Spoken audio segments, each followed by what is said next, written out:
those cards during the discussion. Now, third, again with public health in mind, all copies of this evening's book have been pre-signed, and we ask that you respect the author and moderator, even though I know a number of you know them, and not approach them for personalizations and conversation after the event. I guess unless they give you permission to. And finally, at the close of the talk, while we would normally ask you to help our staff by folding up the chairs that you're sitting in, you don't have to do that this evening. Just leave the chairs in place because we have another one of these tomorrow afternoon. So on with the show. Now, Unmasked is the story of what happened in Okoboji, a small conservative tourist town in Iowa, during the early months of the pandemic, way back, remember, in 2020.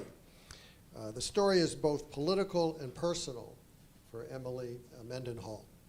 She's a medical anthropologist and professor of global health at Georgetown who grew up in Okoboji. I just love saying that name, Okoboji. And her family still lives there. This gave her a lot of access she might otherwise not have had, as well as a deeper understanding of the people and the place as she closely tracked the factors that led to the community there to resist the recommendations of public health officials. If you want to understand better the breakdown in America's response to COVID-19, read Unmasked. It's a revealing and fascinating account of what motivates people, where they put their trust, and how considerations of religion, business, politics, and social relationships can combine to work against heeding the expert life-saving advice that public health officials offer. Now, in conversation with Emily will be Rebecca Katz, who also is a professor at Georgetown, where she directs the Center for Global Health Science and Security. Rebecca has been deeply involved in biosecurity planning at the State Department for a number of years. She took a short hiatus, I guess, during the previous administration, but she's back advising the State Department on the global response to COVID-19, and she also appears very early in Emily's book. So, ladies and gentlemen, please join me in welcoming Emily Mendenhall and Rebecca Katz. Thank you so much. Thank you.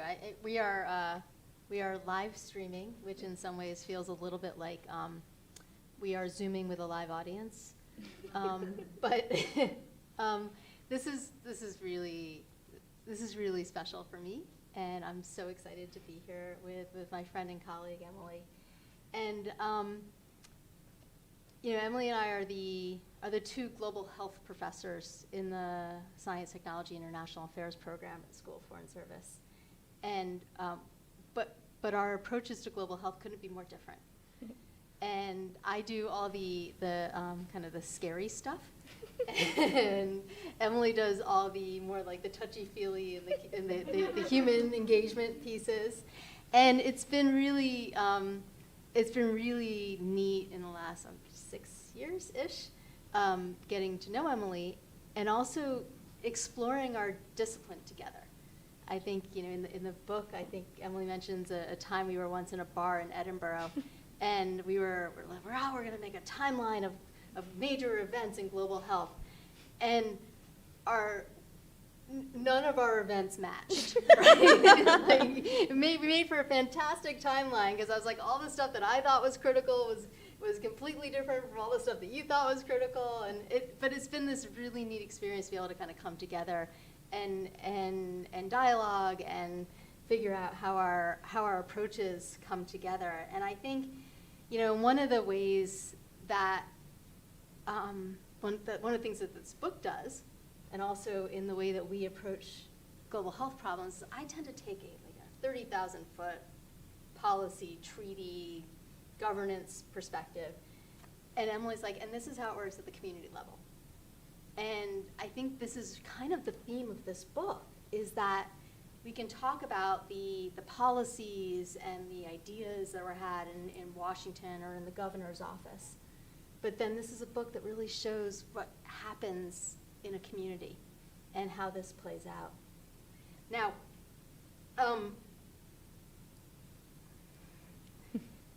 I would actually, do we actually have people here today who have been in,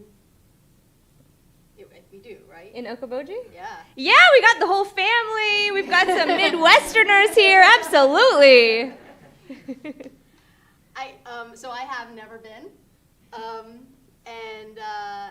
but I was hoping that we could actually start by you just talking about this place. Yeah. And you know what you talk about it beautifully in the book, but you know, for anybody who's not yet read it, once 18 times, you know, tell us about your hometown. Well, it's a really special honor to have some of my family here at this event. My family goes, at least on my father's side, 5 generations deep, where my grandma and grandpa were living in Des Moines, and they spent summers in Okoboji, and they bought a small piece of land in 1907, which they built a little cabin, and then their parents actually were carpenters and bought a little piece of land. And actually, they decided not to build a railroad on the west side of the lake, so a businessman was trying to sell the land cheap, which is when my grandparents got it. And were able to build these little cabins. And I actually grew up with my grandparents having had this very small, lovely little resort all of my dad's childhood. So the lake is very much a part of my family's story and also who I am. And you know, it's built and framed how I see the world. And as I've grown and you know, I did a PhD in anthropology and I've studied health and people's lives around the world, how I read and thought and engaged with the world really transformed how I thought about my community, as it does many of us who live in Washington, especially who come from small towns in America. And some of the things that I realized was the ways in which we conceptualize ourselves, who we are as Midwesterners, as Americans, are sometimes built on a fiction. And rethinking how the Midwest was colonized, who we are as settlers there, and how that's related to the Dakota who lived along the beautiful shores of Lake Okoboji for centuries before white people came, is part of that story. Okoboji is peaceful waters in Dakota. And how that history has been erased, and this idea of manifest destiny and independence, and you know, not needing government and you know, pulling yourself up by the bootstraps has become ingrained in the selfhood of Americans and America and the Midwest, and how so much of that is a fiction. And so I do walk through the history of my town and how we conceptualize ourselves as Americans, and how that became realized in the pandemic, because so often people would just say off the cuff, you know, or deep in conversation, or describe in deep ways how they didn't want government and didn't need government interference in their lives, and how they put their trust in God. So it also bounds within this Dutch reformist settlers in northwest Iowa, which is embodied really this kind of Protestant Puritanism in culture today. So it's interesting to see how those histories and legacies of belief and identity play out in everyday lives. And that's the reality of America, right? We are diverse and different across the nation. And a lot of our identities as Americans are built on, you know, past generations and myth making also about who we are as a community and as a nation. So a lot of that plays out in the book, in the stories, about how my friends, my childhood classmates, you know, who I just Facebook messaged and said, hey, you want to talk to me about COVID? Do you have any time? And people made time. I talked to almost 100 people. I went to public forums. I texted with people, sometimes at length, and then they'd follow up and say, oh, I got to tell you about this thing. Or do you know this person? You know, this is traditional ethnography. As an anthropologist, we work from the bottom up. We talk to everyone we can find, and then talk to more people and observe and engage in conversation. And this was really built on, you know, although I've worked around the world, going back to my hometown and having an insider-outsider perspective was a radical departure from much of the work that I do in everyday life. But we'll talk about this a little bit later, but my brother-in-law was leading the public health effort in our small town. My sister moved back to to Iowa about 10 years ago. She is in organic farming policy, and my brother-in-law's has a degree in public health, but is a family doc. And they wanted to move back and settle in this piece of land, this community, this like deeply committed community that our family is very much a part of. And so with his public health degree, and he grew up in Connecticut, so he has another outsider-insider perspective. We just were, coming from Washington, D.C., where everyone was masked. In fact, we were policed at a Maryland grocery store at a Wegmans a week before we got to Okoboji and forced to, or we were wearing masks, but the police were making sure people were masking in grocery stores. And then we got to Iowa and no one was masked. So, we spent, and as I often do with my work, I work on a lot of, I've worked in lots of different places, but on the intersection of trauma and diabetes. And as a family doc, there's a lot of overlap with my brother-in-law, so we've been in constant dialogue for years. But it was so fascinating for my husband, who's also in public health, and I to arrive home and see such a different idea and perspective and experience in the pandemic. And I'm constantly in dialogue with Dr. Katz here, who is on the phone with President Biden, or Blinken, like really advising the pandemic and taking it seriously. And I talk about in the book how I realized how big this was going to be when you were just nonchalantly giving me advice, being like, shut down everything, all your plans are done. And I was like, oh my God. And so often, I put my pulse on the reality of what's going on by our informal conversations, which are so beneficial. But Okoboji is this beautiful, wonderful community. It's a wonderful place, just with a very interesting history, and especially in the last decade or so, things have kind of changed. It's still so hard for me to get my head around. I mean, the ethnographic work that you do all over the world, and then taking those same skills, and I know you and Adam actually like published on things together and with your brother-in-law, and being able to I'm not sure I'm able to make that switch in my head to be like, okay, how would I apply this to like this is my work, and then my work is there, and then I'm gonna now be in my community. And so it's just so neat for me to see that you were able to kind of, you're part of this community, but also to take that half a step back and say, actually this is what I'm trained to do, and how I'm trained to investigate something and work with people. But did you ever feel a little tripped up? Like, I mean, that's a technical question, right? Like, I think this idea of like these are people that you've known since you were a kid, mm-hmm. and you're interviewing them, and you're going deep, and you're applying this engagement to the story that you're telling. Mm-hmm. But you also know this guy from high school, or you like people who you've known your whole lives. And was that hard to be able to separate the like kind of the personal relationships from the? I know I'm already knowing your answer. Your answer's gonna be like, no, that's part of like the storytelling, right? But like, but is there ever a line?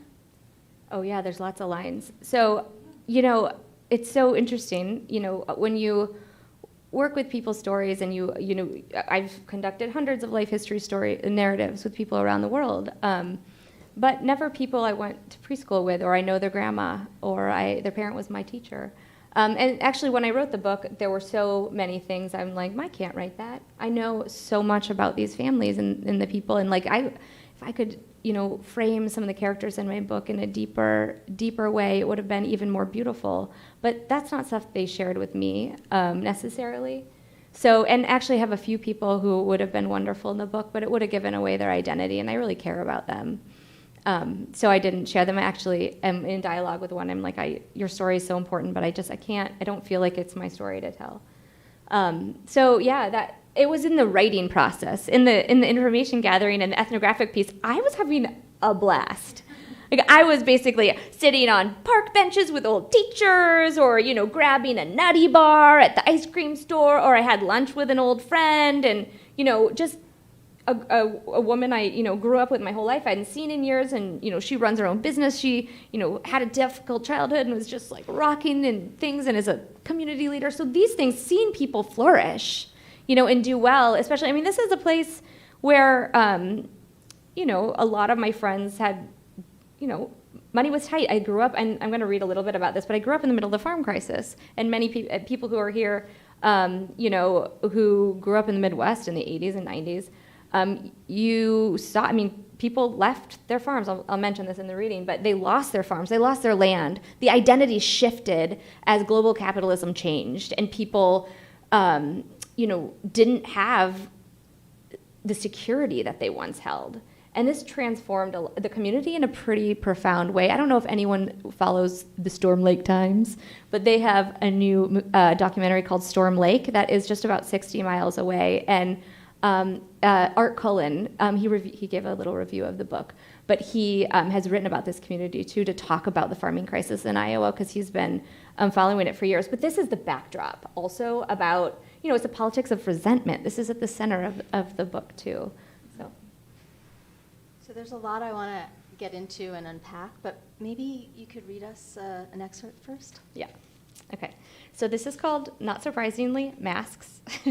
It's in a section called Community Tension.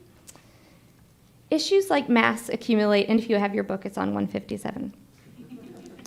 Issues like masks accumulate larger symbolic and moral meanings in ways that rendered conversations about the effects of national and state coronavirus policies ever more difficult. Jonathan Metzl argued in his book, Dying of Whiteness, How the Politics of Racial Resentment is Killing America's Heartland, that liberals are slow to realize how Trump supporters were willing to put their lives on the line in support of their political beliefs. Focusing on contentious issues of gun control, healthcare, and school funding cuts, Metzl describes how frameworks of white racial resentment shape debates about and attitudes towards various public policies and acts of legislation. For instance, he provides the example of a woman who held so tightly to her gun rights that she actually shot herself in the face while playing with her gun when her boyfriend drove off the road. She died by accidental suicide. In some ways, American practices of unmasking demonstrated a similar type of stubbornness. With the pandemic occurring amid the 2020 election, unmasking strongly aligned with President Trump's rhetoric of normalcy and downplaying the severity of national outbreaks throughout the summer. Yet I noticed beliefs about masks were not clearly divided between right and left, wealthy and poor, religious and agnostic. Many people like Bethany, who was so frustrated that her kid was exposed to COVID-19 at work, were ardent supporters of President Trump while still advocating for masking and social distancing. Some conservatives were frontline workers at businesses that required masks and were relieved to have reliable masks to protect them. Others were in constant protest against being told to wear a mask at all. Some dangled their masks below their nose when their employer required them, in protest. The most contested space in town, where maskers and unmaskers walked shoulder to shoulder, was Walmart. Walmart was the only place where many people said they would mask. It was also the only place where there was a national policy mandating that people must mask. I found people across town grappled with Walmart after the corporation instated a mask mandate in mid-July. Jay, the libertarian I spoke to who was conflicted about coronavirus, but was certain there was middle ground people could find, always put a mask on at Walmart. In contrast, a local politician told me he decisively avoided Walmart because he, as part of the GOP, would not be seen wearing a mask in public. Walmart is located smack dab in the middle of Dickinson County. It's at the intersection of Highway 9 and Highway 71 at a four-way stop that supposes low traffic and thoughtful onlookers. It's a type of intersection where my driver's education partner, Julaine, would grab the side of her seat and hold her breath. It took me several years to be confident behind the wheel. The parking lot is chock full throughout the year with mostly American sedans, minivans, SUVs, and trucks. People drive from around the county and neighboring towns to get supplies at Walmart. It's the biggest one-stop shop for miles. In the summer, there are more luxury cars, and the license plate reveal visitors from around the Midwest. You can also glimpse plates from California, Florida, and New York. Walmart in Spirit Lake has become a local cornerstone, not just of consumerism, but also of security. In many rural towns around the United States over the past several decades, the arrival of Walmart led to the shuttering of small businesses as it filled their market space with products and convenience. In high school, I mentioned at a classmate's house how Walmart was ruining the town and exploiting workers. My classmate's mom sat down next to me and carefully explained how critical Walmart had become since so many people had lost their farms. When we started school in the 80s, 30% of my classmates lived on farms. 15 years later, less than 5% of my classmates lived or worked on farms. Watching the farming culture collapse around us had a huge impact on our generation. It was so visceral for my sister that she decided to devote her life to sustainable organic agriculture. But Walmart offered a secure job with health insurance linked to a national corporation for many families who left farming. It was accessible, reliable, and cheap for customers as well as employees. You could pick up groceries and a new air conditioner in 20 minutes on your way home from a long shift. Everyone mentioned Walmart in my interviews. It was a place where some people refused to go on policy, but would slip into by necessity. I remember in midsummer, I took my eldest daughter and my nephew to Walmart to spend some money they'd earned from a socially distanced, coronavirus-safe lemonade stand. My eldest bought a kid's sewing machine, and my nephew bought a Nerf blaster. Walking through the store, we ran into people double masked with gloves and worried looks. The next beat, we saw a man wearing a red flagship Make America Great Again hat with his mask around his chin. What was striking about anti-masking stance that so many people upheld was a simultaneous belief that if you are vulnerable, that you should stay home. Many people like Sherry, who often unmasked and is the center of this chapter, they balanced worry about someone they loved becoming infected and the perceived harm of masking. Sherry's child had a respiratory condition, so she was concerned both with what might happen if her child developed COVID-19 and the conspiracy theory around carbon dioxide harming her child's lungs from wearing a mask all day. Even though this conspiracy theory was widely debunked, it continued to spin. Yet masking was not a simple story. I spoke to a childhood friend who was up in arms with Dr. Fauci. Fauci had just gone on national television to encourage everyone to mask. But it wasn't about Fauci encouraging people to mask. My friend wore masks all the time. He was enraged because in the spring, Dr. Fauci had urged people to stop buying masks because of a limited supply for healthcare workers. My friend was a glassmaker, but his wife worked in a hospital. When I asked Rebecca Katz about it, she explained a lack of personal protective equipment, or PPE, was in part due to Trump shutting down the pandemic preparedness program that fostered the strategic national stockpile of PPE. In many ways, my friend's struggle stemmed from these structural problems that impeded access to the PPE his wife required to do her job. Desperate to protect her, he drove to every Menards, a regional home improvement store in the area, to purchase masks. He cleared out shelves and packed them in the back of his truck. Wow.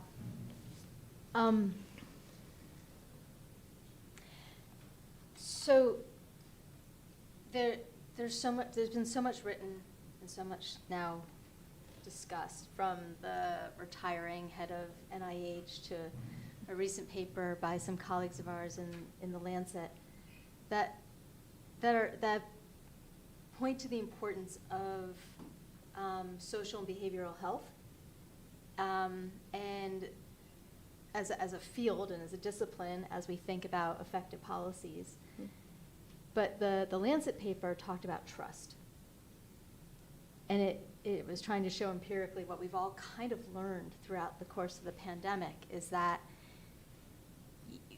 so much of the response has been dependent on, from where I sit, I look at trust amongst nations and cooperations amongst nations, trust between people and their government, and then trust within a population and how a community works together. And I think that what you're able to unpack here and just show so beautifully is how some of those relationships play out. But I think what we've also seen is that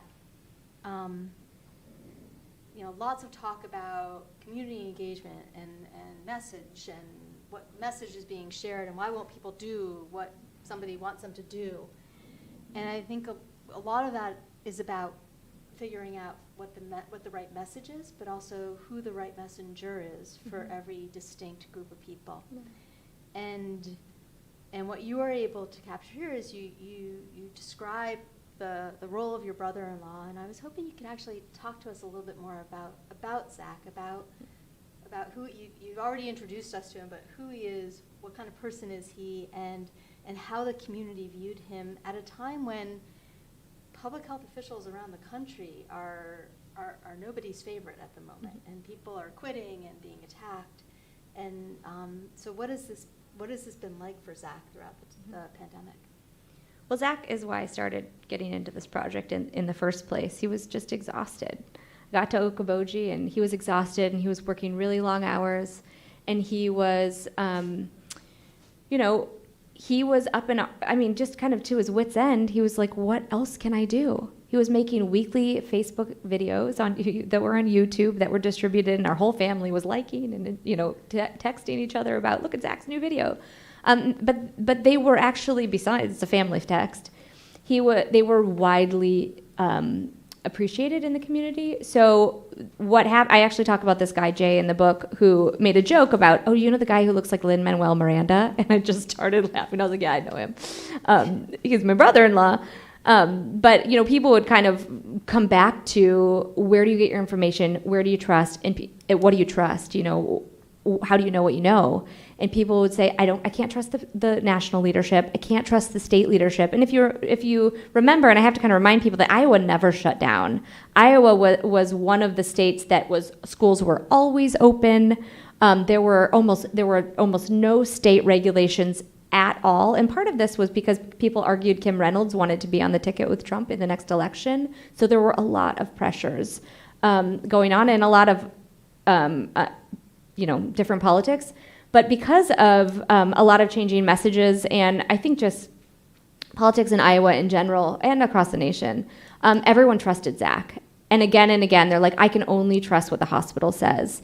And over the course of the pandemic, it got really complicated because there emerged kind of a dissenting, one physician particularly, who kept undermining the public health effort, who eventually left the practice. And now if he was fired or if he left on his own, it's unclear. But he kept saying, COVID's not a big thing. Actually had people who I interviewed, but also people who I just knew from childhood, who would text me and be like, can you get me in to see Zach? I think this other doofus, excuse me for calling him a doofus, but it's very frustrating what he said. This other guy told my 83-year-old grandmother, who has a kidney disease and diabetes, that she doesn't have to worry about COVID, that she shouldn't mask. And this was in 2020. We didn't have vaccines. We didn't really know. We knew it was high risk the elderly in their 80s were at high risk for dying. The current number of deaths in Okoboji in Dickinson County is 72. So for a community of 17,000 people, that's a lot. One of my first interviews was, and I think 18% of the population, maybe a little bit higher now, in their low 20s, has had COVID. So that's 1 in 5 people. So it was spreading, but people really knew the one place they could trust was the hospital and the public health. And then there was this dissenting kind of contingency, and I argue in Scientific American. I don't know if people have seen that piece, but I argue, and I've gotten flack from home about this piece, where I argue that a lot of the vaccine hesitancy is about social power. It's not about, you can't educate your way out of this.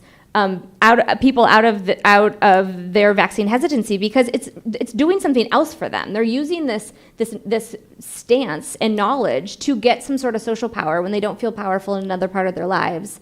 So that's the really tricky uphill battle that we face.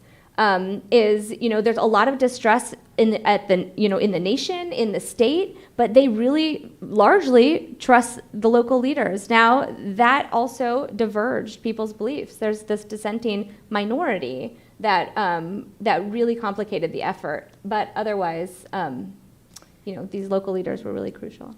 Do you think that has something to do? So in other jurisdictions around the country, the local public health leader has been vilified, right? Does he think it makes the difference that Zach was also a family medicine is also a family medicine physician, and had a patient base, and so people knew him as an individual and trusted him for medical advice? Yeah, I think Zach is also. I think the local family medicine program, they work together, and they've worked very carefully. They've been so tenacious with their meeting and working with the county supervisors. They've actually advocated to the governor month after month for a mask mandate. They've been doing a lot of local and state advocacy. I think that they are very organized and well respected in general, but there's also, especially in a small town, doctors have a different level of trust and kind of almost godliness that we know that biomedicine carries. So in some ways, because of that, but I think also Zach has been incredibly careful, as many of his colleagues have, in talking about COVID and carefully educating in respectful ways.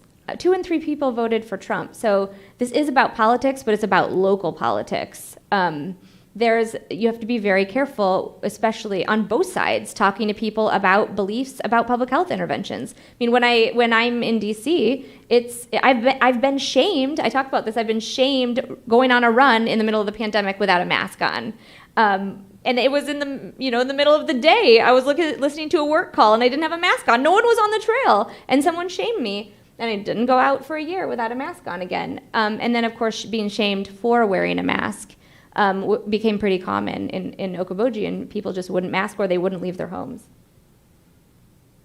So where do we go from here? I mean, I think, you mentioned this issue of the information changing, and that's what happens in an emerging infectious disease. We never have full information at the beginning. Evidence emerges, the scientific knowledge changes. That's how it goes. And we've talked about this notion that, are we building muscle memory in our communities? So, I remember having conversations in February and March of 2020 with lots of different folks and describing, you're gonna have to wear a mask, you're gonna have to do this, and people telling me I was nuts. And there's no way you were ever gonna get the American population to wear a mask. There's no way you're ever going to get Americans to do any of the following things. We build muscle memory, right? So for better or worse, when the next public health emergency happens, or in 6 weeks from now, when BA2 comes back with a vengeance and all of these mask mandates which have been relaxed may have to be put back into play. Will populations be willing and communities be willing to do this? Will they understand? And I think, I don't know the answer to these questions, and I think there's a question for you around where do you think the community in this small town in Iowa, what is that going to look like? What do they need to do to come together, to be stronger, to get over some of the divisiveness that has occurred, but also get to a place where, for the next event, whether it's in 6 weeks or 6 years or hopefully 60 years, right? But we know there will be another one. What does this community need to do to kind of heal and get to the place where they can respond effectively?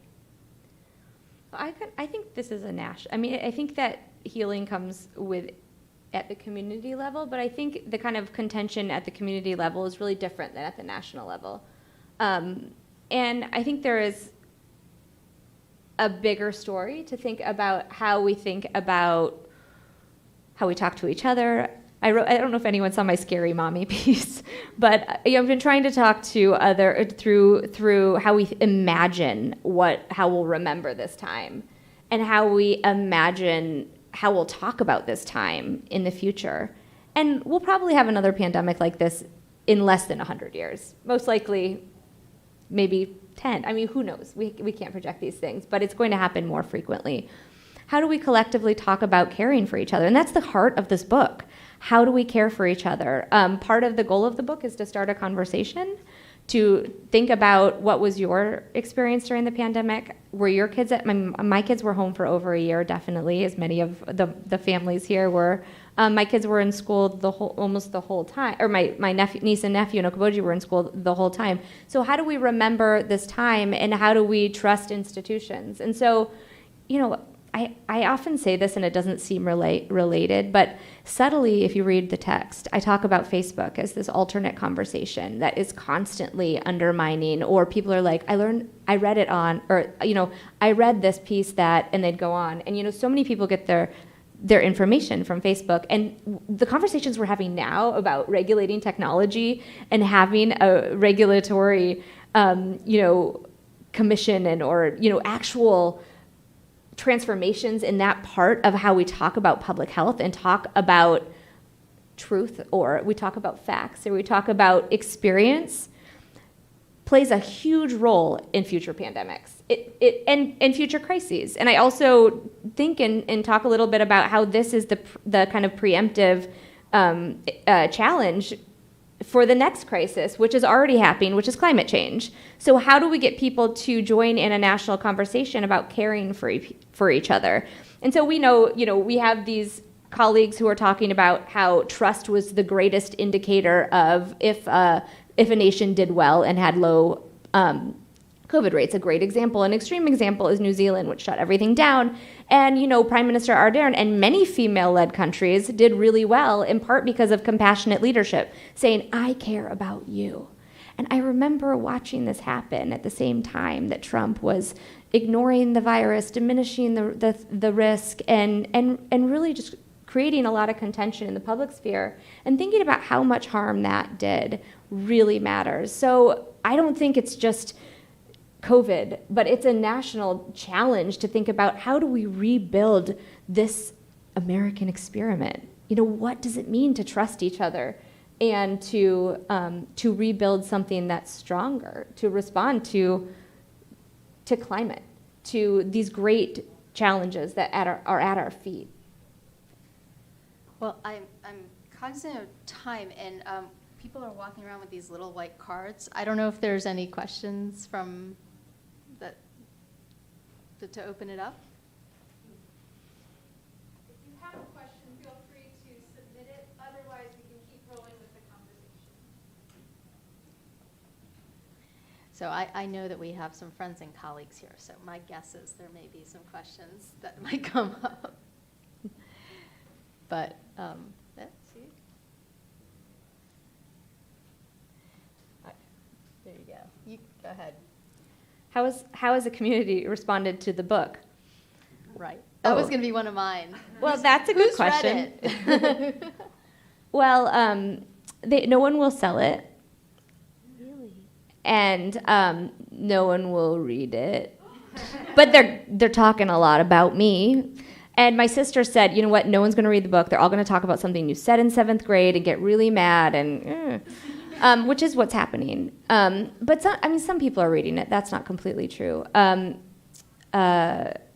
number of people are reading it and really engaging with it. But a lot of people who probably I'd like to engage with and like to read it won't read it. But my sister's dealt with some local politics, being an organic farmer and in a place that's dominated by corporate agriculture. She's faced a lot of kind of abuse.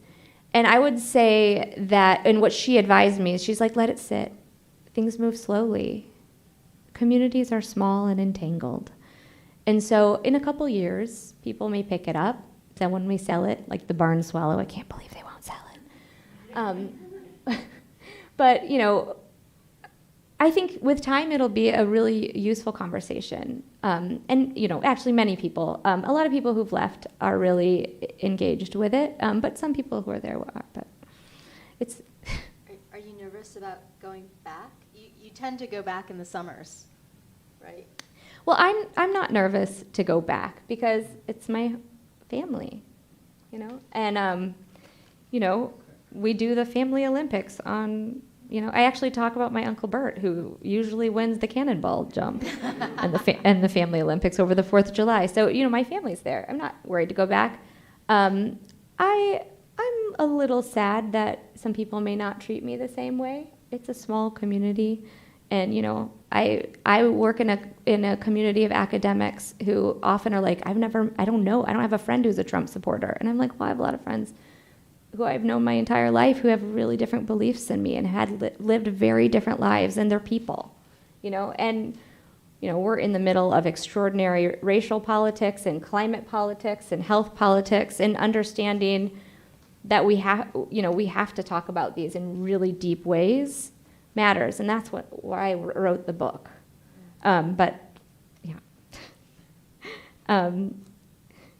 Has the research experience working on Unmasked informed what you see for future research projects? Who asked this one?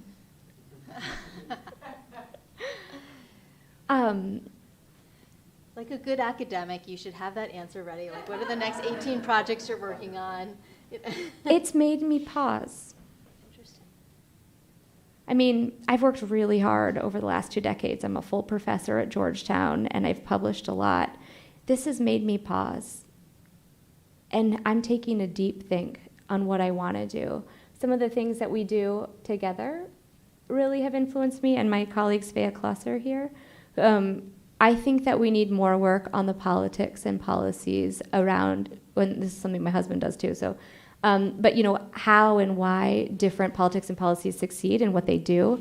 So you mentioned Francis Collins upon his retirement from the National Institutes of Health when he said, well, one thing I regret is I didn't invest in social and behavioral health, when it's clearly so important in the pandemic. And for decades, anthropologists have been like, my proposal was rejected, and actually Not just anthropologists, any social any scientists. Social scientists. It In was not happening. absolutely, but as an anthropologist, most of my Twitter feed was anthropologists.